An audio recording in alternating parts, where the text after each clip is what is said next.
നമസ്കാരം. മറുനാടും മലനാടും കാഴ്ചയുടെ പുത്തൻ അനുഭവമായി മറുനാടും മലനാടും എല്ലാവർക്കും സ്വാഗതം.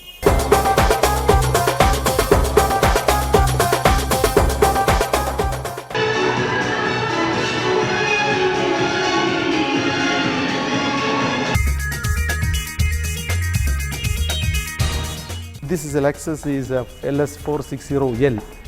L means long range. ഇന്ന് ദുബായിയുടെ അഭിമാന സ്തംഭമായ ബുർജ് ഖലീഫയിലും ദുബായ് മെട്രോയിലും ജോർജിന്റെ ജിയോ ഗ്രൂപ്പിന്റെ സാന്നിധ്യമുണ്ട്. മാത്രമല്ല, ബുർജ് ഖലീഫയിൽ 21 ഫ്ളാറ്റുകളാണ് ജോർജിന് സ്വന്തമായുള്ളത്. മറുനാട്ടിലെ കാണേണ്ട കാഴ്ചകളും കേൾക്കേണ്ട ശബ്ദങ്ങളുമായി മറുനാടും മലനാടും യാത്ര തുടരുകയാണ്. നമുക്ക് ആദ്യം ഒരു മറുനാടൻ കാഴ്ച കാണാം. ഐബ അറബ് ഇന്ത്യൻ ബോളിവുഡ് അവാർഡ്സ് എന്ന പേരിൽ ഒരു മലയാളി കൂട്ടായ്മ ബോളിവുഡ് താരങ്ങളെയും അറബ് താരങ്ങളെയും കോർത്തിണക്കിക്കൊണ്ട് ഒരു വൻ താരനിശ സംഘടിപ്പിക്കാൻ പോകുന്നു. അതിനനുബന്ധമായിട്ട് ദുബായിൽ നടന്ന പ്രസ് മീറ്റിലെ ചില രംഗങ്ങൾ നമുക്ക് കാണാം. നൂറ്റാണ്ടുകൾക്ക് മുൻപേ ഇന്ത്യയും അറബി രാജ്യങ്ങളുമായി വ്യാപാര ബന്ധമുണ്ടായിരുന്നു. ഈ വ്യാപാര ബന്ധത്തിലൂടെ രണ്ട് സംസ്കാരങ്ങൾ തമ്മിൽ ധാരാളം കൊടുക്കൽ വാങ്ങലുകളും നടന്നിരുന്നു. കച്ചവടത്തിനായി ഇവിടെ എത്തിയ അറബികൾ നമ്മുടെ ഭാഷയിലും കലയിലും സംസ്കാരത്തിലും അവരുടേതായ സംഭാവനകൾ നൽകി. തിരിച്ചും അങ്ങനെ തന്നെയായിരുന്നു. അറേബ്യൻ രാജ്യങ്ങളിൽ കഴിഞ്ഞ നൂറ്റാണ്ടിൻ്റെ ആദ്യം തൊഴിലിനായി കുടിയേറിയ ഇന്ത്യക്കാർ അവരുടെ സാമൂഹിക സാംസ്കാരിക ജീവിതത്തിലും ചലനങ്ങൾ സൃഷ്ടിച്ചു. ഇന്ത്യൻ കലകൾക്ക് അറേബ്യൻ രാജ്യങ്ങളിൽ ധാരാളം ആസ്വാദകരുണ്ടായി, പ്രത്യേകിച്ചും ചലച്ചിത്രങ്ങൾക്ക്. അറബി രാജ്യത്ത് ഇന്ത്യൻ സിനിമയെന്നാൽ ബോളിവുഡ് സിനിമയാണ്. ബോളിവുഡിൻ്റെ താരങ്ങളെ അറബികൾക്ക് വളരെ ഇഷ്ടവുമാണ്. ഇന്ന് ഇന്ത്യൻ ബോളിവുഡ് ചിത്രങ്ങളും ഇവിടത്തെ നായകരും അറേബ്യൻ മണ്ണിന് സുപരിചിതരാണ്. ഈ പശ്ചാത്തലത്തിലാണ് ഒരു മലയാളി സമൂഹം മുൻകൈയെടുത്ത് ഒരു ഇൻഡോ അറബ് ചലച്ചിത്രോത്സവം സംഘടിപ്പിക്കുന്നത്. AIBA എന്നാൽ അറബ് ഇന്ത്യൻ ബോളിവുഡ് അവാർഡ്സ് 2015. ബോളിവുഡിലെ പ്രധാന താരങ്ങളെയെല്ലാം അണിനിരത്തി അറബ് ചലച്ചിത്ര പ്രവർത്തകരെയും ഉൾപ്പെടുത്തി ഒരു വലിയ താരമാമാങ്കം തന്നെയാണ് AIBA.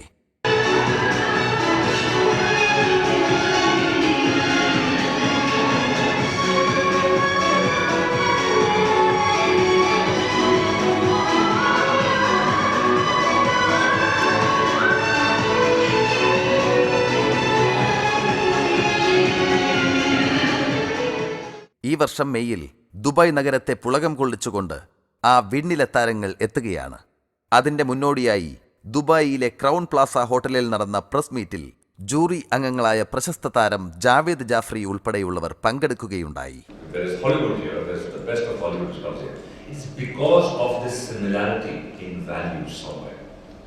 The family values, the bonding, what is reflected in our cinema, they identify in the other world. They feel that this is part and extension of our culture. Yes, the song and dance, the music. So these are things which kind of bring us together, bind us together. And in the past, I've been coming here since like 35 years with this land, and it's with love. And I see that, I recently heard that in the parliament they're seriously discussing making Malayalam the second language in Dubai official. But so. Yeah, because it's all over. The nurses are from Kerala, the people are working are from here, the people are building this land, and there is so much of that, benchmark ഈവൻസും Al Bustan ഗ്രൂപ്പിന്റെ MDയും മലയാളിയുമായ ശ്രീ ഷാജഹാനുമാണ് ഐബയുടെ പ്രധാന അമരക്കാർ. രണ്ട് സംസ്കാരങ്ങളുടെ സമന്വയമായിരിക്കും ഈ താരനിശ എന്നും ഇത് ചരിത്രത്തിൻ്റെയും വർത്തമാനകാലത്തിൻ്റെയും നേർചിത്രമായിരിക്കുമെന്നും പ്രമുഖർ പ്രത്യാശിക്കുന്നു. ഈ ചലച്ചിത്ര മാമാങ്കത്തിന് കാത്തിരിക്കുകയാണ് അറബ് ലോകം, ഒപ്പം മലയാളികളും. പൊതുവെ അറബ് സമൂഹത്തിന് ഹിന്ദി താരങ്ങളായ സൽമാൻ ഖാൻ, ഷാരൂഖ് ഖാൻ, അമീർ ഖാൻ പോലുള്ളവരെ വളരെ ഇഷ്ടമാണ്. ആ ഇഷ്ടം ഈ അവാർഡ് മാമാങ്കത്തെ ഒരു വലിയ സംഭവമാക്കി മാറ്റും എന്ന് തന്നെ നമുക്ക് കരുതാം. The home in your dreams. The comfort you wanted. We have many options. Nova Castle, Meridian Heights, Blue Diamond, Oakdale, Sharon Hills. One builder with many options. Samson & Sons, Builders and Developers Private Limited. Global Source Trading LLC, CBD, Oman. Global Source Oman, service to mankind and commitment to the nation. Geniuses are not born but are made.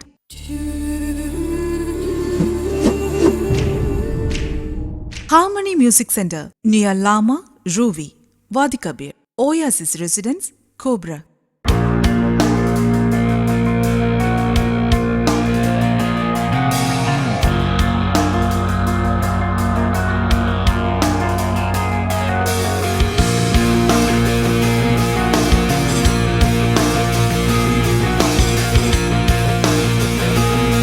Reem Medical Diagnostic Center, Sharjah, Rola.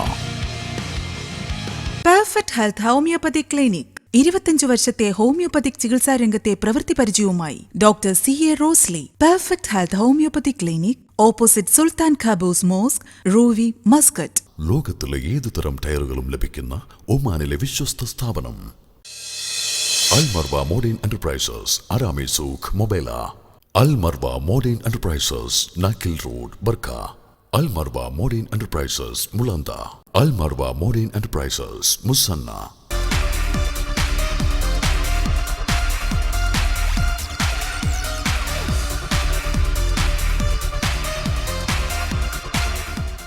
ഇനി നമുക്കൊരു കാറിനെ കുറിച്ച് അറിയാം. വീണ്ടും നമ്മളൊരു ancient കാറിലേക്കാണ് പോകുന്നത്.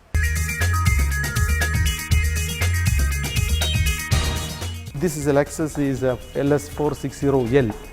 L means long range. It's a 5-seater and this is a premium executive model car.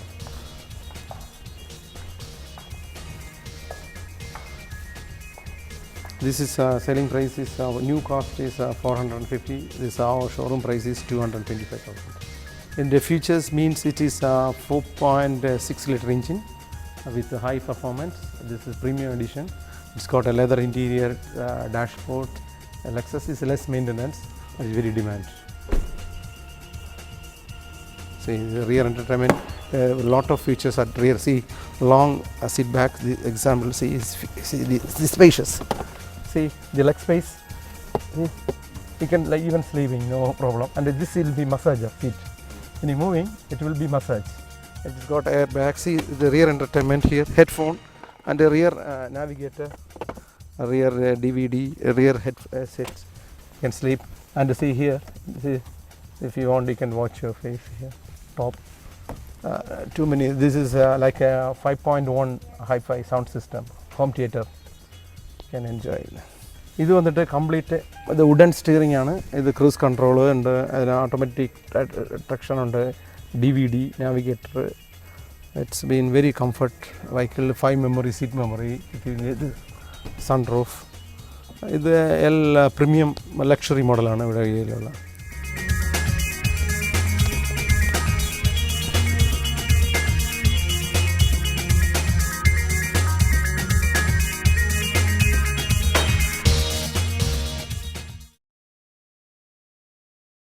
Global Source Trading LLC, CBD, Oman. Global Source Oman, service to mankind and commitment to the nation. Geniuses are not born but are made.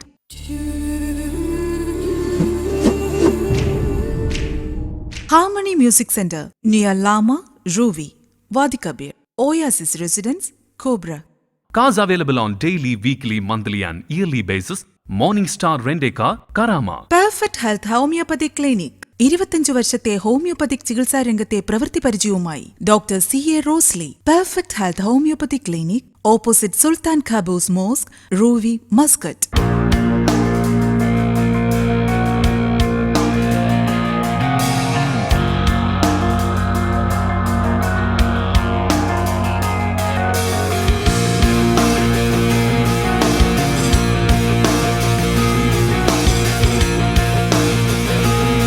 Reem Medical Diagnostic Center, Sharjah, Rola.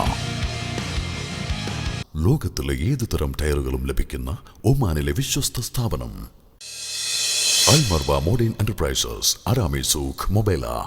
Al Marwa Modern Enterprises, നാക്കിൽ road, Barka. Al Marwa Modern Enterprises, മുളന്ത. Al Marwa Modern Enterprises, Musanna. നമുക്ക് ഇനി മറുനാട്ടിലെ ഈ ഒരു മലയാളിയെക്കുറിച്ചൊന്നറിയാം. സ്വപ്നങ്ങൾക്ക് അതിര് വയ്ക്കാൻ പാടില്ല. അതിര് വയ്ച്ചാൽ പിന്നെ തീർന്നു, അതിനപ്പുറം ഒന്നുമില്ല. തൃശ്ശൂർ അളഗപ്പ നഗർ മണ്ണപ്പേട്ട എന്ന ചെറു ഗ്രാമത്തിൽ നിന്നും ലോകത്തിലെ ഏറ്റവും ഉയരമുള്ള ബുർജ് ഖലീഫയിൽ എത്തി നിൽക്കുന്ന വളർച്ചയുടെ പാഠം ശ്രീ ജോർജ് വി നേരെപ്പറമ്പലിനെ കുറിച്ചാണ് ഇനി നാം അറിയാൻ പോകുന്നത്, അറിയേണ്ടത്. ലോകത്തിലെ ഏറ്റവും ഉയരമുള്ള കെട്ടിടം, 176 നില ഉയരത്തിലെ അത്ഭുതങ്ങളുടെ അക്ഷയഖനി, ഒരു സാധാരണ മനുഷ്യൻ നഗ്നനേത്രങ്ങൾ കൊണ്ട് കാണാൻ കൊതിക്കുന്ന മായിക ലോകം, ദുബായ് നഗരത്തിൻ്റെ വളർച്ചയുടെയും ഉയർച്ചയുടെയും അടയാളമായ മരുഭൂമിയിലെ എവറസ്റ്റ്, ബുർജ് ഖലീഫ.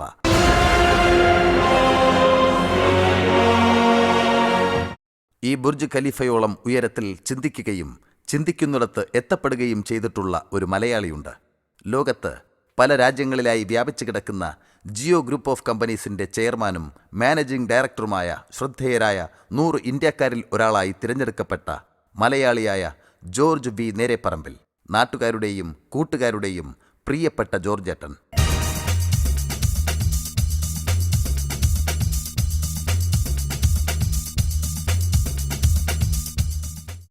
തൃശൂരിലെ അറിയപ്പെടുന്ന മലഞ്ചരക്ക് വ്യാപാരിയായിരുന്നു ജോർജിൻ്റെ പിതാവ് ശ്രീ വറീദ്.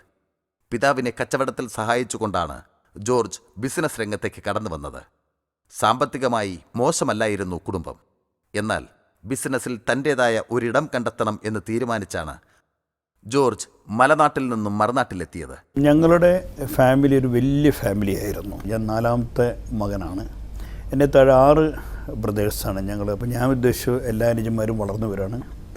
പിന്നീട് എല്ലാവരും തമ്മിലൊരു കോമ്പറ്റീഷൻ വരാൻ പാടില്ല.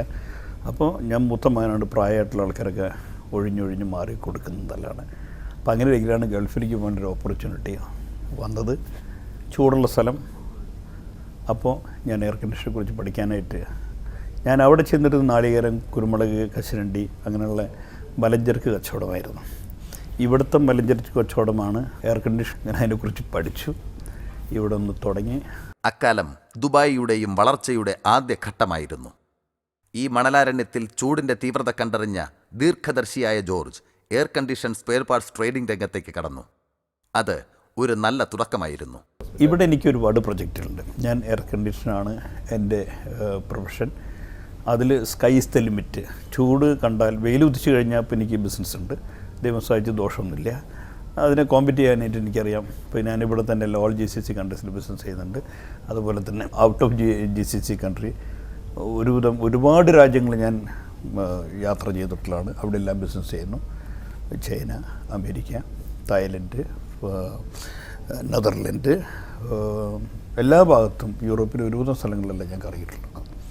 അവിടെ എല്ലാം ബിസിനസ് ഇപ്പോഴും ചെയ്തുകൊണ്ടിരിക്കുന്നു. കേരളത്തിൻ്റെ സാംസ്കാരിക തലസ്ഥാനമായ തൃശൂർ നഗരത്തിനടുത്തുള്ള മണ്ണപ്പേട്ട എന്ന കൊച്ചു ഗ്രാമത്തിൽ നിന്നും 1976 ദുബായിലെത്തിയ ഇദ്ദേഹം ലാഭം മാത്രം ചിന്തിക്കുന്ന വെറും ഒരു ബിസിനസ്സുകാരനിൽ നിന്നും എങ്ങനെ വ്യത്യസ്തനായിരിക്കുന്നു എന്ന അന്വേഷണം, ഒരു ബിസിനസ്മാൻ സമൂഹത്തിന് എന്തു ഗുണമാണ് ചെയ്യുന്നത് എന്നതിൻ്റെ ഉത്തരത്തിലേക്കാണ് നമ്മെ കൊണ്ടെത്തിക്കുന്നത്. പണമില്ലാതെ കൊണ്ട് ബിസിനസ് ചെയ്യുന്നതാണ് ശരിക്കുള്ള ബിസിനസ്സുകാരൻ. പണം വെച്ച് ആർക്കും വേണമെങ്കിലും ബിസിനസ് ചെയ്യാം. പണം ഉണ്ടാക്കുന്നതിനേക്കാളും ബുദ്ധിമുട്ടാണ് പണം കൺട്രോൾ ചെയ്യാനായിട്ട്. പണം കൺട്രോൾ ചെയ്യാൻ പഠിച്ചാൽ അവൻ നല്ലൊരു ബിസിനസ്സുകാരനാണെന്നാണ് എൻ്റെ വിശ്വാസം. പതിയെ പതിയെ ദുബായ് നഗരത്തിൻ്റെ വളർച്ചയ്ക്കൊപ്പം ഈ മലനാട്ടുകാരനും വളർന്നു. ഇന്ന് ദുബായിയുടെ അഭിമാന സ്തംഭമായ ബുർജ് ഖലീഫയിലും ദുബായ് മെട്രോയിലും ജോർജിൻ്റെ ജിയോ ഗ്രൂപ്പിൻ്റെ സാന്നിധ്യമുണ്ട്. മാത്രമല്ല, ബുർജ് ഖലീഫയിൽ 21 ഫ്ളാറ്റുകളാണ് ജോർജിന് സ്വന്തമായുള്ളത്. ബുർജ് ഖലീഫയിൽ ഇത്രയധികം യൂണിറ്റുകൾ സ്വന്തമായുള്ള മറ്റൊരു വ്യക്തിയില്ല. അതുകൊണ്ട് തന്നെ അതൊരു റെക്കോർഡാണ്. ബുർജ് ഖലീഫ പോലെ മറ്റൊരു റെക്കോർഡ്. ലോകത്തിലെ ഏറ്റവും ഉയരം കൂടിയ ബിൽഡിങ്ങായ ഈ ബുർജ് ഖലീഫയിൽ എത്തിപ്പെടാനായിട്ട് ഒരുപാട് ബുദ്ധിമുട്ടുകളുണ്ട്. പക്ഷേ ഇതിൻ്റെ ഫൗണ്ടേഷൻ ഇട്ട അന്ന് മുതൽ ഇതിനു വേണ്ടി മെറ്റീരിയൽ സപ്ലൈ, ഫൗണ്ടിന് വേണ്ടിയിട്ടുള്ള ടാങ്ക് നിർമ്മാണത്തിലും ഭയങ്കര പ്രഷർ കൂടിയിട്ടുള്ള ടാങ്കുകളാണ് ഇവിടെ നിർമ്മിച്ചിരിക്കുന്നത്. അണ്ടർഗ്രൗണ്ടിലൊക്കെ വെച്ചിരിക്കുന്ന ടാങ്കിലൊക്കെ ആ വർക്ക് നടക്കുമ്പോൾ അതിൻ്റെ ഹീറ്റിനെ അബ്സോർവ് ചെയ്യാൻ വേണ്ടി എയർ കണ്ടീഷനൊക്കെ ഞാൻ സപ്ലൈ ചെയ്തിട്ടുണ്ട്. വളരെ സജീവമായ ബിൽഡിങ്ങിൻ്റെ പടിയിൽ ഞാൻ ചിൽ വാട്ടറെല്ലാം സപ്ലൈ ചെയ്തിട്ടുള്ളതാണ്. അങ്ങനെ ഒരിക്കൽ 2004 ഇത് തുടക്കം കുറിച്ചു. 2009 എൻ്റെ ഓർമ്മശരീരത്തിൻ്റെ ഇനാഗുറേഷൻ കഴിഞ്ഞ്.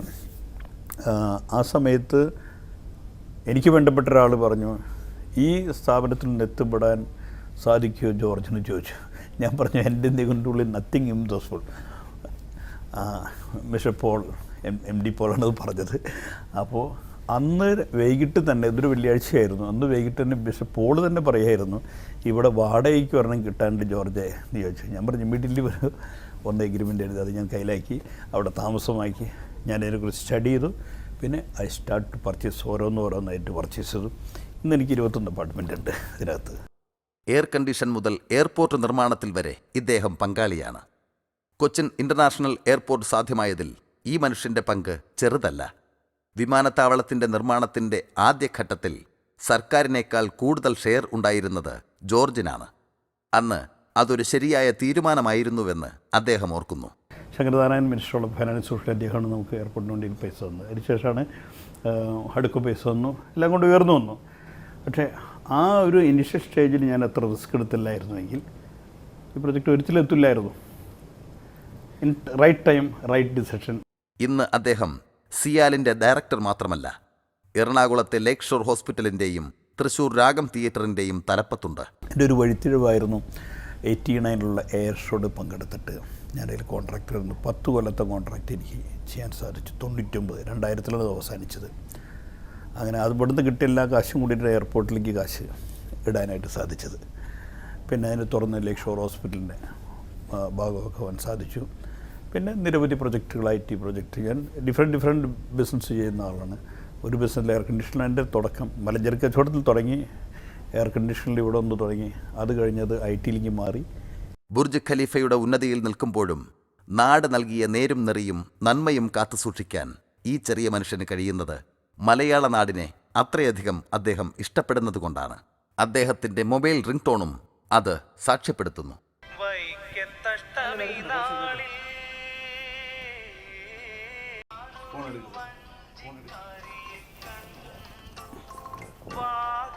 നസീർ സാറിൻ്റെ അഭിനയിച്ചിട്ടുള്ള പാടിയിട്ടുള്ള പാട്ടൊക്കെ ഞാൻ കേൾക്കാൻ ഇഷ്ടപ്പെടുന്നത്. 40 കൊല്ലം മുന്നേ പഴക്കമുള്ള പാട്ടാണെന്നാണ് എൻ്റെ ഓർമ്മ ശരിയാണെങ്കിൽ എനിക്ക് തോന്നുന്നത്. മോളിയാണ് ജോർജിൻ്റെ ഭാര്യ. ഭർത്താവിനെപ്പോലെ കഠിനാധ്വാനിയായ ഭാര്യയും ബിസിനസ് രംഗത്ത് അദ്ദേഹത്തെ സഹായിച്ചു പോന്നിരുന്നു. എൻ്റെ തുടക്കകാലത്ത് എൻ്റെ ഭാര്യയുടെ സപ്പോർട്ടില്ലെങ്കിൽ എനിക്കൊന്നും എത്താൻ പറ്റില്ലായിരുന്നു. Full support. കൊന്നിട്ടാൽ കോർക്കുക എന്നുള്ള പരിപാടി മൂപ്പരാണ് ചെയ്തത്. എല്ലാം ഫിൽറ്റർ ചെയ്ത് എവിടെയൊക്കെ ചെലവിച്ചെടുക്കുന്ന കൺട്രോൾ ചെയ്യണം, എല്ലാം കൺട്രോൾ ചെയ്ത് അക്കൗണ്ട്സ് എല്ലാം വെച്ച് കീപ്പായി. ഇപ്പം പിന്നെ അതിൻ്റെ ആവശ്യമില്ല. ഞങ്ങളും കുറച്ചൊക്കെ റിലാക്സറാണ്. ശ്രീ ജോർജിന് 3 പേരാണ് മക്കൾ. മൂത്ത മോള് ജിനി, രണ്ടാമത്തെ മോള് ജിമി, ആൻഡ് ജിയോൺ, 3 മക്കൾ. 3 പേരക്കിടങ്ങളുണ്ട്.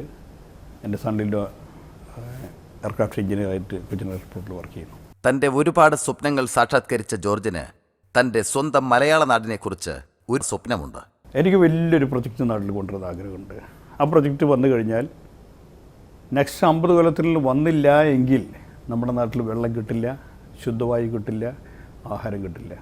ആ പ്രൊജക്റ്റ് വന്നാൽ ഒരു 1000 കൊല്ലത്തേക്ക് അവിടെ താമസിക്കാനോ ആഹാരത്തിനോ ഓർഗാനിക് ഫുഡ് കിട്ടാനോ അല്ലെങ്കിൽ ട്രാൻസ്പോർട്ടിനോ യാതൊരു ബുദ്ധിമുട്ടും വരില്ല. 100% എൻ്റെ ആ പ്രൊജക്റ്റ് വന്നിരിക്കണം. എൻ്റെ ഒരു കനാൽ പ്രൊജക്റ്റ് എന്ന് പറഞ്ഞിട്ട് കേരളത്തിൻ്റെ ഒരു അറ്റം മുതൽ മറ്റൊരറ്റം മറ്റൊരു കനാൽ പ്രൊജക്റ്റ് കൊണ്ടുവരണം. അതിന് തീരങ്ങളിൽ നമുക്ക് ബിൽഡിംഗ് ഉണ്ടായിരിക്കണം, കൃഷി സ്ഥലം ഉണ്ടായിരിക്കണം, ഫാക്ടറികളുണ്ടായിരിക്കണം. എല്ലാവർക്കും സമ്പൽ സമൃദ്ധിയും ജോലിയും എല്ലാവിധ വിദ്യാഭ്യാസ സൗകര്യങ്ങളും ഹോസ്പിറ്റാലിറ്റിയും എല്ലാം ഉണ്ടാകാവുന്ന ഒരു പദ്ധതിയാണ് ഒരു ചിലവും ഒരുപാട് ചിലവുള്ള പദ്ധതിയാണ്. പക്ഷേ ആ ഫണ്ടുകൾ തന്നെ അവിടെ നിന്ന് തന്നെ നമ്മുടെ നാച്ചുറൽ റിസോഴ്സിൽ നിന്ന് കിട്ടും. അങ്ങനൊരു പ്രൊജക്റ്റാണ് വരുന്നത്. Environment friendly. ജനിച്ചു വളർന്ന ഓരോ കുട്ടിയും 6 വയസ്സ് കഴിഞ്ഞാൽ അവൻ്റെ ബർത്ത്ഡേ ആഘോഷിക്കുമ്പോൾ ഒരു കൊല്ലത്തിൽ ഒരു മരമെങ്കിലും നടണം. അത്രയും മരം അത്രയും ഓക്സിജൻ പ്രൊഡ്യൂസ് ചെയ്യുന്നു, അത്രയും കാർബൺ ഡയോക്സൈഡ് വലിച്ചെടുക്കുന്നു. ആകാശത്തോളം ഉയരത്തിൽ ചിന്തിക്കുന്ന ഈ ചെറിയ മനുഷ്യൻ്റെ ചിന്തകളിൽ നാളെയുടെ വികസനമാണുള്ളത്, നന്മയുടെ സുഗന്ധമാണുള്ളത്. അതെല്ലാം പ്രാവർത്തികമാകട്ടെ എന്ന് നമുക്ക് പ്രത്യാശിക്കാം. ജീവിതം എന്നെ ഒരുപാട് കാര്യങ്ങൾ പഠിപ്പിച്ചു. ഓരോ ദിവസവും ഞാൻ പഠിച്ചുകൊണ്ടിരിക്കുക. ഇപ്പോഴും ഞാൻ ഇരിക്കുന്നത് തറയിലിരിക്കുന്നതോ ഞാൻ ചിന്തിക്കുന്നു. എന്നാൽ മാത്രമല്ല എനിക്ക് ഉയരാൻ സാധിക്കുള്ളൂ. I not in the sky. ഞാൻ തറയിലിരുന്നുകൊണ്ടാണ് കുറേശ്ശെ വീണ്ടും ഉയർന്നു. ഞാനിപ്പോൾ പറന്ന് പഠിച്ചുകൊണ്ടിരിക്കുക, ആന്ന് എഴുതിക്കൊണ്ടിരിക്കുകയാണ്. എന്നാൽ മാത്രമല്ല എനിക്ക് പഠിക്കാൻ പറ്റില്ല. ദിവസം പഠിച്ചുകൊണ്ടിരിക്കുന്നു. ഓരോ ജോലി ചെയ്യുമ്പോഴും ഓരോരുത്തർക്ക് ക്ലാസ് എടുക്കുമ്പോഴും ഓരോരുത്തർക്ക് കാര്യങ്ങൾ പറഞ്ഞു കൊടുക്കുമ്പോഴും ഞാൻ കൂടുതൽ പഠിക്കുന്നു. ഞാനിപ്പോഴും തിയറിക്കൽ ക്ലാസ് പഠിച്ചുകൊണ്ടിരിക്കുന്നത് പ്രാക്ടിക്കൽ ക്ലാസ്സിൽ വർക്ക് ചെയ്തുകൊണ്ടിരിക്കുന്നു. ഇപ്പോഴും മുഴുവനായിട്ടില്ല. ഏത് ജോലി ചെയ്യുമ്പോഴും അതിൽ അഡിക്റ്റായിരിക്കും. അത് കംപ്ലീറ്റ് ചെയ്യുക എന്നുള്ളതാണ് എൻ്റെ ഡ്യൂട്ടി. എൻ്റെ കൺട്രോളിൽ നത്തിങ് ഇമ്പോസിബിൾ. ഏത് ജോലി ചെയ്യാൻ എനിക്കിഷ്ടമാണ്, എത്ര അധ്വാനിക്കാൻ എനിക്ക് ഇഷ്ടമാണ്. ഏത് ജോലിക്കും അതിൻ്റേതായിട്ടുള്ള ക്വാളിറ്റി ഉണ്ടായിരിക്കും. എൻ്റെ തീരുമാനം ഉറച്ച തീരുമാനങ്ങളായിരിക്കും. അത് ഒരുപാട് ആലോചിച്ചതിന് ശേഷമാണ്. മാറ്റങ്ങൾ വരുത്തും, ഡിസ്കഷൻ ഉണ്ടായിരിക്കും. ലാസ്റ്റ് തീരുമാനമെടുത്തതിൽ നിന്ന് പിന്നെ മാറ്റം വരില്ല. ഭൂരിഭാഗം തീരുമാനം എനിക്ക് സക്സസ് ആയിട്ടുണ്ട്. അങ്ങനെ ഓരോന്ന് ഞാൻ ചെയ്യുമ്പോൾ not only to make the money, ജനങ്ങൾക്ക് ഉപകാരപ്പെടുന്ന പ്രൊജക്റ്റിലായിരിക്കും. പൈസ ഉണ്ടാക്കുന്ന ഒരു വഴിക്ക് ബിസിനസ് നടക്കുന്ന കാശില്ലാണ്ട് നടക്കില്ലല്ലോ. അതേസമയം ജനങ്ങൾക്ക് ഉപകാരപ്പെടുന്ന പ്രൊജക്റ്റിലായിട്ട് ഇനി ചെയ്യാൻ പോകുന്ന അങ്ങനെ തന്നെയാണ്. തൻ്റെ ബിസിനസ് സാമ്രാജ്യം വിപുലീകരിക്കുമ്പോഴും തൻ്റെ ലാഭത്തിൻ്റെ ഒരു പങ്ക് ജീവകാരുണ്യ പ്രവർത്തനങ്ങൾക്കും സാമൂഹിക കാര്യങ്ങൾക്കുമായി ചിലവഴിക്കാൻ ശ്രീ ജോർജ് മടി കാണിക്കാറില്ല. കേരളത്തിൽ ഭൂരഹിതർക്കായി നടക്കുന്ന ഭൂമിദാന പ്രവർത്തനങ്ങളിൽ മന്ത്രി അടൂർ പ്രകാശിൻ്റെ നേതൃത്വത്തിൽ ഇദ്ദേഹവും പങ്കാളിയായി. കേരളത്തിൻ്റെ നാട്ടിൽ ഭൂമിയില്ലാത്ത ആരും ഉണ്ടാകാൻ പാടില്ലെന്നുള്ള ആ പ്രൊജക്റ്റിലേക്ക് ഒരു 20 പേർക്ക് ഇനി ആദ്യം ഭൂമി കൊടുത്തു. പിന്നെ അത് 33 പേരാക്കി മാറ്റാൻ ആലോചിച്ചുകൊണ്ടിരിക്കുകയാണ്. എന്നും മാവേലിയുള്ള ഒരു കേരളമാണ് ഇദ്ദേഹത്തിൻ്റെ സ്വപ്നം. ബാപ്പുജിയുടെ ചിരിയെ ഓർമ്മിപ്പിക്കുന്ന ഈ ചിരിയിൽ ഗ്രാമീണതയുടെ നന്മയും വിശുദ്ധിയും നമുക്കനുഭവിക്കാൻ കഴിയും. സ്വപ്നതുല്യമായ ഒരു കേരളം സ്വപ്നം കാണുകയാണ് ജോർജ് ഏട്ടൻ. ജോർജിനെപ്പോലുള്ള മറുനാടൻ മലയാളികൾക്ക് നമ്മുടെ മലയാള നാടിനെക്കുറിച്ച് ധാരാളം സ്വപ്നങ്ങളും പ്രതീക്ഷകളുമുണ്ട്. അതിനോടൊത്ത് നമ്മുടെ വേണ്ടപ്പെട്ടവരും ഒന്ന് കൈകോർത്താൽ മതി ഈ മലനാടും മറുനാടാകാൻ.